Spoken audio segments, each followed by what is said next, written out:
اعوذ باللہ من الشیطان الرجیم بسم اللہ الرحمن الرحیم لقد جاءکم رسول من انفسکم عزیز علیہ ما عنتم حریص علیکم بالمؤمنین رؤوف الرحیم فإن تولوا فقل حسبی اللہ لا الہ الا ہو علیہ توکلت وہو رب العرش العظیم۔ لوگوں، تمہارے پاس ایک ایسا رسول آیا ہے جو تمہیں میں سے ہے، اس کو تمہاری ہر تکلیف بہت زیادہ گراں معلوم ہوتی ہے اور تمہاری بھلائی کی دھن لگی ہوئی ہے۔ مومنوں کے لیے بڑے ہی شفیق اور نہایت ہی مہربان ہیں۔ پھر بھی اگر یہ لوگ آپ کی بات نہ مانیں تو ان سے کہہ دو کہ میرے لیے اللہ کافی ہے، اس کے سوا کوئی معبود نہیں، اسی پر میں نے بھروسہ کیا ہے اور وہی عرش عظیم کا مالک ہے۔ سورہ توبہ کی آخری دو آیات ہیں 128 129، یہ سورہ توبہ کی بالکل آخری آیات ہیں۔ اس سے پہلے 4 آیتوں میں منافقوں کی شرارت اور اس کی بدمعاشی کا ذکر کیا گیا تھا کہ منافق لوگ جب ان کے سامنے قرآن کی کوئی آیت یا سورت نازل ہوتی تھی تو وہ لوگ کہتے تھے مذاق کے طور پر کہ مسلمانوں کے ایمان میں کیا اضافہ کیا، تو اللہ تعالیٰ نے اس کے جواب میں فرمایا کہ مومنوں کے ایمان میں اضافے کا وہ آیات ذریعہ بنتی ہیں اور اس کے ایمان میں اضافہ ہوتا ہے۔ اس کے بعد پھر بیان کیا گیا تھا کہ اللہ تعالیٰ نے ان کو ان کی شرارتوں کی وجہ سے فتنوں میں، مصائب و آلام میں، آزمائشوں میں، قحط سالی میں، بیماریوں میں، روزی روٹی میں کمی کر کے اس کو آزمایا، فتنوں میں ڈالا۔ اس کے باوجود وہ لوگ نہیں سمجھے۔ اس کے بعد ایک اور آیت میں بیان کیا گیا تھا کہ جب ان کے سامنے نبی کریم صلی اللہ علیہ وسلم کو آیت کوئی سورت پڑھتے تھے تو مجلس سے وہ لوگ اٹھنے کی جرأت اور ہمت نہیں کرتے تھے، صرف وہ لوگ آپس میں دوسروں کے سے اشارے میں بات کرتے تھے اور مذاق کے طور پر وہ مذاق اڑاتے تھے۔ اس وقت جو آیات دو پڑھی گئی ہیں، حضرت ابی بن کعب رضی اللہ تعالیٰ عنہ اور حضرت عبداللہ بن عباس رضی اللہ تعالیٰ عنہما کے قول کے مطابق یہ قرآن پاک کی بالکل آخری آیات ہے۔ سورہ توبہ کی بھی آخری آیت ہے اور قرآن پاک کی بالکل آخری آیات ہے۔ اس کے بعد کوئی آیت نازل نہیں ہوئی۔ ان دونوں آیتوں کے نازل ہونے کے بعد نبی کریم صلی اللہ علیہ وسلم دنیا سے تشریف لے گئے۔ اس کے بعد وحی کا سلسلہ بند ہو گیا، نبی کریم صلی اللہ علیہ وسلم تشریف لے گئے۔ اس کے اندر جو مضمون بیان کیا گیا ہے وہ مضمون یہ بیان کیا گیا ہے کہ لوگوں، تمہارے ہی جنس میں سے اس نبی کو بھیجا گیا ہے۔ اصل میں کفار کا یہ اعتراض تھا کہ نبی کریم صلی اللہ علیہ وسلم کو انسانوں میں سے نبی بنا کر کیوں بھیجا؟ فرشتوں میں سے نبی بنا کر کے بھیجنا تھا، اور اگر انسانوں میں سے نبی بنا کر بھیجا تو ان سے زیادہ بڑے لوگ تھے، مالدار لوگ تھے، صاحب ثروت تھے، امیر تھے، وزیر تھے، ان لوگوں میں سے نبی بنانا تھا۔ یا ایسے آدمی کو نبی بنایا جس کے پاس کھانے کے لیے ٹھیک سے کھانا بھی نہیں، پہننے کے لیے کپڑا بھی نہیں، رہنے کے لیے ٹھیک سے مکان بھی نہیں، ایسے آدمی کو نبی کیوں بنایا؟ اور وہ لوگ کہتے تھے یاکل الطعام ویمشی فی الاسواق، یہ کیسے نبی ہیں جو کھانا بھی کھاتے ہیں اور بازاروں میں چلتے بھی ہیں؟ تو اللہ تعالیٰ نے انسانوں میں سے نبی بنایا اس لیے اس کے اندر بہت ساری حکمت ہے۔ اگر جناتوں میں سے نبی ہوتے یا فرشتوں میں سے نبی ہوتے تو وہ انسانوں کے لیے آئیڈیل، انسانوں کے لیے نمونہ نہ بنتے، کیونکہ اس کی زبان الگ ہوتی، اس کی معاشرت الگ ہوتی، وہ کھانے پینے سے جو ہے معذور ہیں۔ فرشتے نہ کھاتے، نہ پیتے، نہ شادی کرتے، نہ اولاد ہے، ان تمام چیزوں سے فرشتے منزہ ہیں، پاک ہیں، تو وہ کیسا نمونہ بنتے؟ نمونہ تو وہی آدمی بن سکتا ہے جو کھانا بھی کھاتا ہو، شادی بھی کرتا ہو، تجارت بھی کرتا ہو، لین دین بھی کرتا ہو، معاشرت کے اندر بھی مشغول ہو، وہ آدمی نمونہ بنتا۔ تو فرشتے اگر نبی بنتے تو انسانوں کے لیے نمونہ بن ہی نہیں سکتا تھا وہ. ان جنات اگر نبی بنتے تو پھر انسانوں کے لیے نمونہ نہیں بن سکتے جب بھی کافروں کا اعتراض ہوتا. تو اللہ تعالیٰ نے انسانوں میں سے نبی اس لیے بنایا تاکہ مکمل طور پر انسانوں کے سامنے نمونہ بن کر کے پیش کیا جائے. کھانا کس طرح کھایا جاتا، شادی کس طرح کی جاتی ہے، اور لین دین کس طریقے سے ہوتا ہے، کاروبار کس طرح کیا جاتا ہے، تجارت کس طرح کی جاتی ہے، ساری چیزوں کے اندر نمونہ وہی بن سکتا ہے جو انسان ہو. انسان اس کی زبان سمجھتا ہو، اس کا رہن سہن دیکھتا ہو. تو اللہ تعالیٰ فرما رہے ہیں کہ ہم نے تمہاری جنس میں سے نبی کو پیدا کیا، اور وہ نبی ایسے ہیں جو مومنوں کی تکلیف کو دیکھ کر بے چین اور بے قرار ہو جاتے. وہ نبی ایسے ہیں کہ جب کسی مسلمان کو کوئی تکلیف پہنچتی ہے، مضرت کی کوئی خبر آتی ہے، تو نبی کریم صلی اللہ علیہ وسلم کا دل اتنا حساس تھا، مسلمانوں کے لیے اتنا دل بے قرار رہتا تھا کہ کسی مسلمان کی بے چینی کو، بے قراری کو، پریشانی کو برداشت نہیں کر سکتے تھے.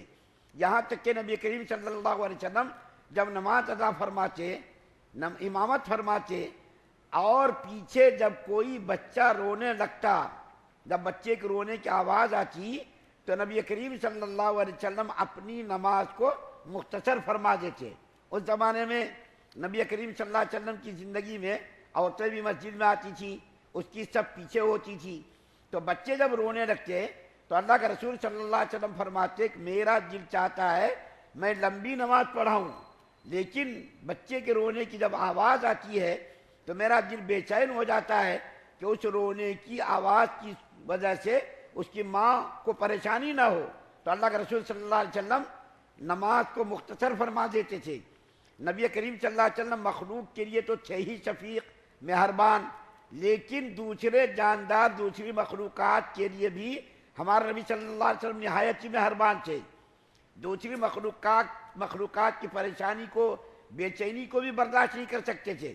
یہاں تک کہ روایتوں میں آتا ہے نبی کریم صلی اللہ علیہ وسلم کی خدمت میں ایک اونٹ آیا اور اس نے آ کر کے اپنے مالک کی شکایت کی کہ یا رسول اللہ صلی اللہ علیہ وسلم، ہمارا مالک ہم سے کام بہت زیادہ لیتا، بوجھ بہت زیادہ اٹھاتا، مشقت مجھ سے میرے اوپر ڈالتا ہے، لیکن میرے کھانے کا انتظام نہیں کرتا.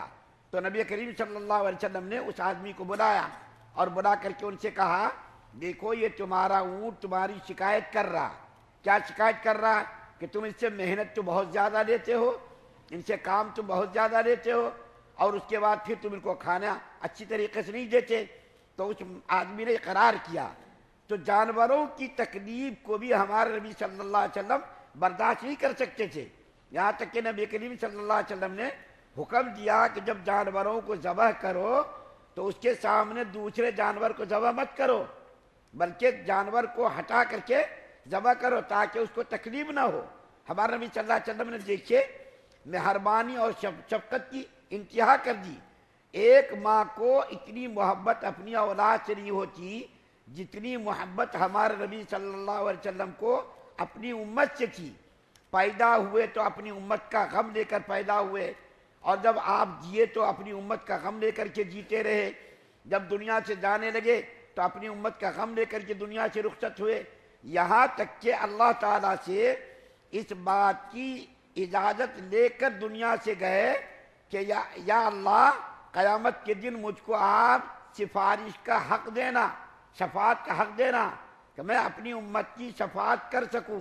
یہاں تک کہ نبی کریم صلی اللہ علیہ وسلم جب تک اپنی امت کے تمام ایمان والے افراد کو جہنم سے نکال کر جنت میں نہ ڈال دیں گے، اس وقت تک نبی کریم صلی اللہ علیہ وسلم جنت کے اندر داخل نہیں ہوں گے.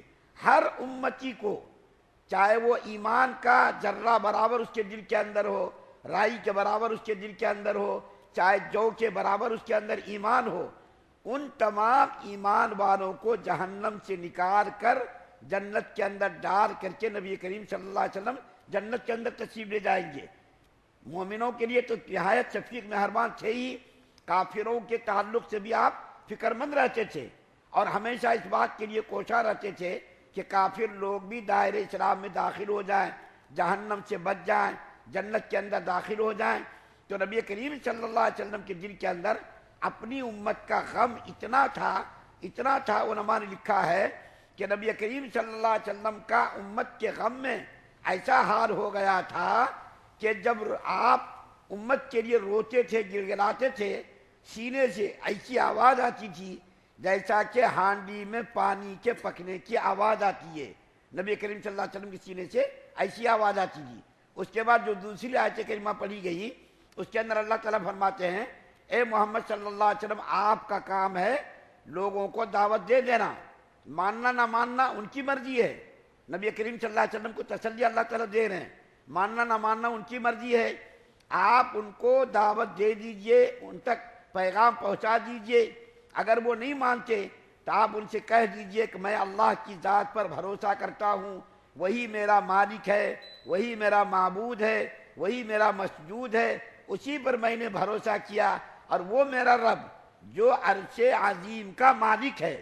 عرش عظیم کا مالک کا مطلب یہ نہیں کہ صرف عرش عظیم کا مالک ہے، بلکہ عرش عظیم سے مطلب یہاں یہ ہے زمین کا بھی مالک ہے، آسمان کا بھی مالک ہے، پہاڑوں کا بھی مالک ہے، سمندروں کا بھی مالک ہے، دنیا کے ذرے ذرے کا مالک ہے۔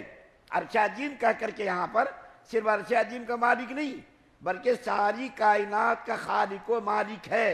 اور عرش عظیم یہاں پر اللہ تعالیٰ نے جو فرمایا ہے، ظاہر بات ہے عرش، یہ اللہ تعالیٰ کا عرش کے مقابلے میں ساری کائنات کی ایسی حیثیت ہے کہ جیسا کہ ایک بڑے میدان میں کوئی چھوٹا سا چابی کا چھلا ڈال دیا جائے یا کوئی بال ڈال دیا جائے، عرش عظیم اتنا بڑا ہے کہ اس کے سامنے دنیا کی کوئی حقیقت نہیں، زمین و آسمان کی کوئی حقیقت نہیں، اتنا بڑا ہے۔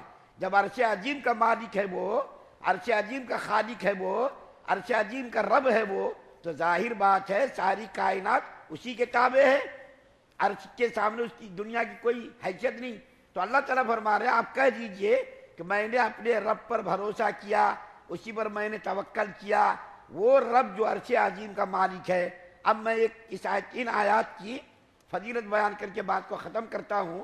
حضرت ابو درداء رضی اللہ تعالیٰ عنہ فرماتے ہیں کہ اس آیت کریمہ کے بارے میں نبی کریم صلی اللہ علیہ وسلم نے ارشاد فرمایا، جو آدمی صبح و شام ان دونوں آیتوں کو 7 مرتبہ پڑھے گا، کتنی 7 مرتبہ، 1-2 منٹ خرچ ہوگا وقت، جو آدمی ان آیتوں کو صبح و شام 7 مرتبہ پڑھے گا اس کی دنیا کی تمام ضروریات کو اللہ تعالیٰ پورا کر دیں گے، اس کی ساری حاجات کو، اس کی ضروریات کو اللہ تعالیٰ پورا کر دیں گے۔ اتنی بڑی ان آیات کریمہ کی فضیلت ہے۔ ظاہر بات ہے جب قرآن کی سب سے آخری آیات ہیں اور اللہ تعالیٰ اس کے بعد کوئی آیت ہی نازل نہیں کیے تو اس کا مقام، اس کا مرتبہ کتنا بڑا بلند ہوگا۔ الحمدللہ سورہ توبہ مکمل ہوئی، اس کے بعد سورہ یونس کا آغاز ہوگا۔ اللہ تعالیٰ سے دعا ہے کہ اللہ تعالیٰ ہم سب اس سننے سے زیادہ عمل کرنے کی توفیق عطا فرمائے۔ سبحان اللہ و بحمدہ، سبحانک اللہم و بحمدک۔